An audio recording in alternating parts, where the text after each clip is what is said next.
माशी पाबंदियां जो कभी नायाब हथियार हुआ करती थी, अब अमेरिका का पसंदीदा हरबा बन चुकी हैं।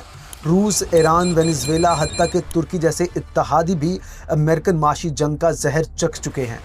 मगर वो पाबंदियां जो मईशतों को तोड़ने के लिए लगाई गई थी, उल्टा नए सिस्टम्स के क़याम को तेज़ कर रही हैं। कंट्रीज़ अपनी करेंसियों में लेन देन कर रहे हैं और डॉलर को मुकम्मल तौर पर बाईपास कर रहे हैं। फिर आती हैं वो जंगें जो कभी ख़त्म नहीं होती।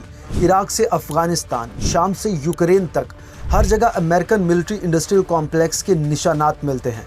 ये सब कॉन्फ्लिक्ट्स आज़ादी या जमहूरियत के लिए नहीं, बल्कि सल्तनत की बका के लिए रचाए गए थे। मगर वाशिंगटन की मायूसी सिर्फ खारिजा पॉलिसी तक ही महदूद नहीं है। अपनी सरजमीन के अंदर भी अमेरिका अदम इस्तेहकाम का शिकार है। कर्ज आसमान को छू रहा है। सियासी तकसीम ने कौम को दो हिस्सों में बांट दिया है। अमेरिकन ड्रीम खुद अमेरिका के अंदर ही बिखर रहा है। इसकी जगह गुस्सा, नाबराबरी और बेयकीनी ने ले ली है। इस सब के बावजूद भी ये सल्तनत अपने जवाल को तस्लीम करने से इनकार करती है, उल्टा मजीद ताकत दिखाने पर तुली हुई है।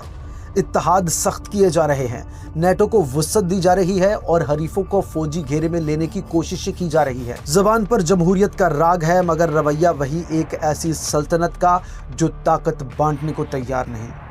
ये मायूसी सिर्फ अमेरिका के लिए ही नहीं, बल्कि पूरी दुनिया के लिए ख़तरा है, क्योंकि जब एक देव गिरता है तो वो शराफत से नहीं गिरता, वो तड़पता है, वो अदम इस्तेहकाम फैलाता है और वो दूसरों को भी अपने साथ घसीटने की कोशिश करता है। यही वो लम्हा है जहां ये सवाल सबको डराता है कि अमेरिका अपनी बारादस्ती बचाने के लिए कहां तक जाएगा। क्या वो पाबंदियों और जंगों पर इन्हिसार मज़ीद बढ़ा देगा? क्या वो पूरे रीजन्स को आग में झोंक देगा, या आखिरकार ये मान लेगा कि तारीख़ का रास्ता रोका नहीं जा सकता?